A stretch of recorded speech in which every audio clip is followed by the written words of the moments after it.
komunikasi mulai dilakukan dengan berfokus pada tradisi perlawanan di Eropa yang kemudian menyebar dan berkembang di Amerika. Selanjutnya, ikut mempengaruhi perkembangan yang terjadi di Indonesia. Secara umum terdapat 3 hal yang mempengaruhi kenapa komunikasi menjadi penting sesuai zamannya. Berikut 3 hal tersebut. Terdapat 3 hal yang menjadi penyebab kenapa ilmu komunikasi menjadi penting sesuai dengan zamannya.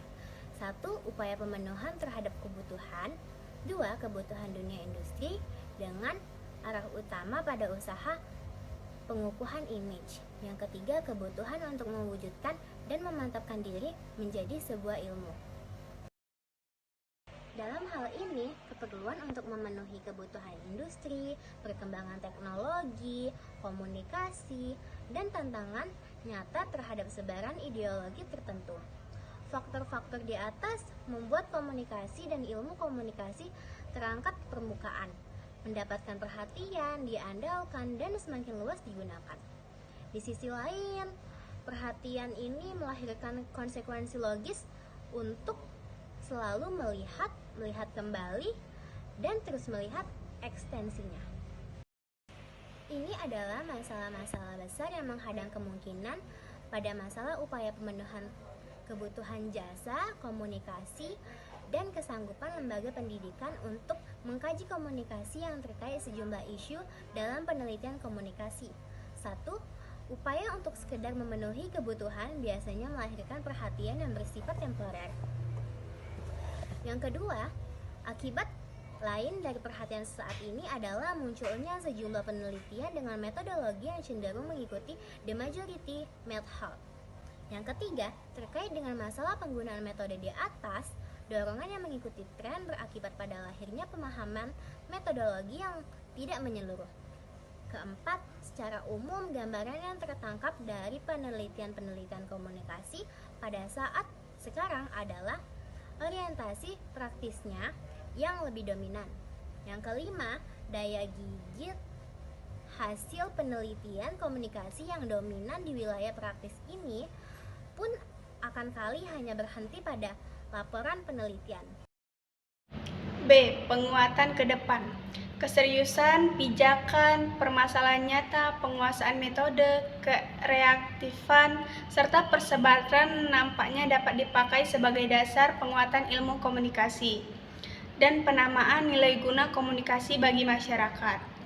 Peluang penelitian komunikasi pada perkembangan dan pemantapan dapat dikategorikan menjadi 1. Government sponsored research, 2.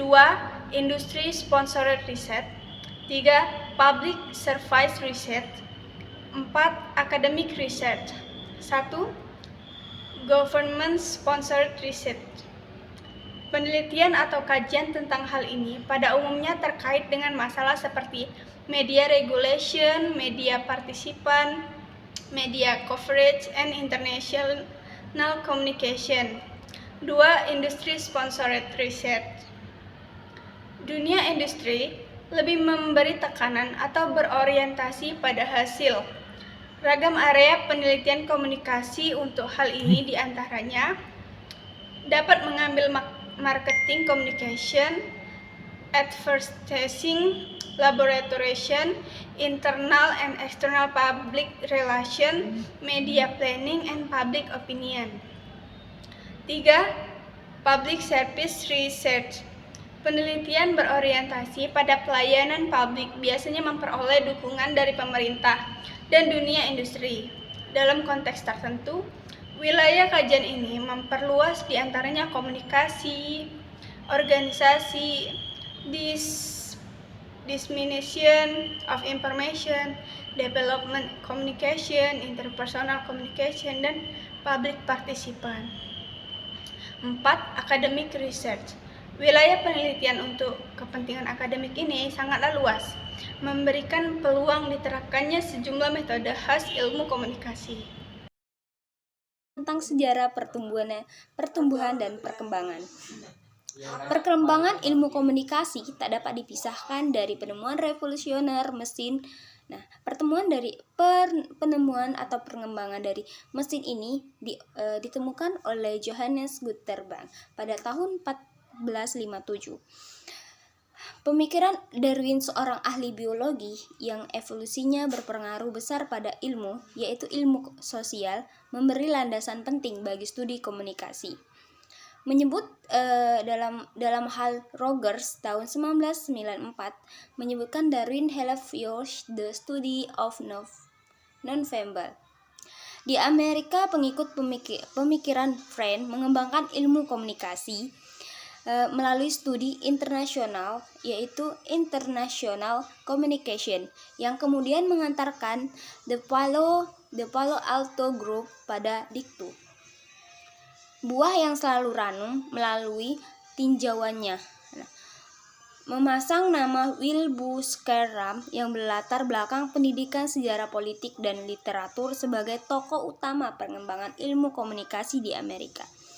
Ketiga, penemuan teknologi yang mengangkut transmisi pesan di dalamnya menjadi pelatuk dari hampir semua kajian ilmu komunikasi yang dominan.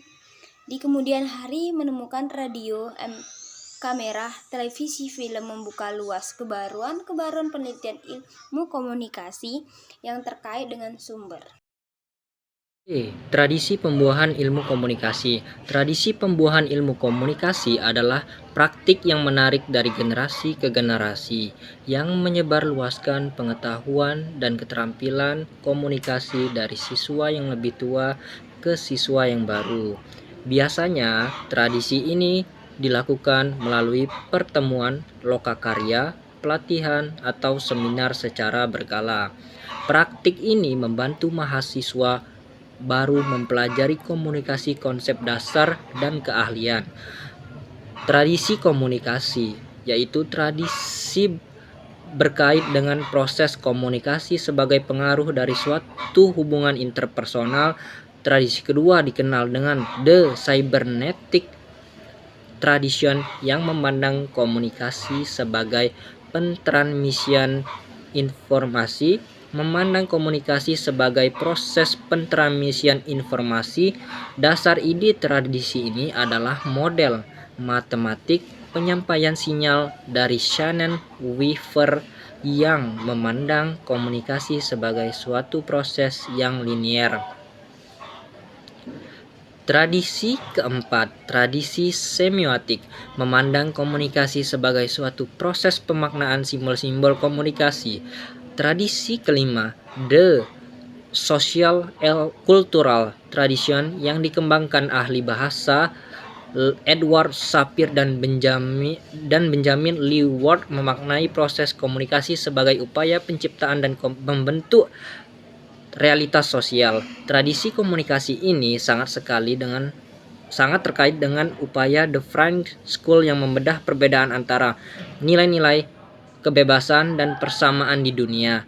Ahli-ahli teori ini mengkritisi keadaan masyarakat sekarang dalam 3 bentuk: penguasaan bahasa untuk menciptakan ketimpangan kekuasaan, peran negatif media massa untuk keperluan represi, serta ketergantungan membuta pada metode ilmiah dan penelitian dan penerimaan hasil-hasil ilmiahnya. Tradisi ketujuh mirip dengan tradisi semiotik dengan phenomenological tradition, memaknai komunikasi sebagai bertemunya pengalaman pribadi dan pengalaman orang lain melalui sebuah dialog.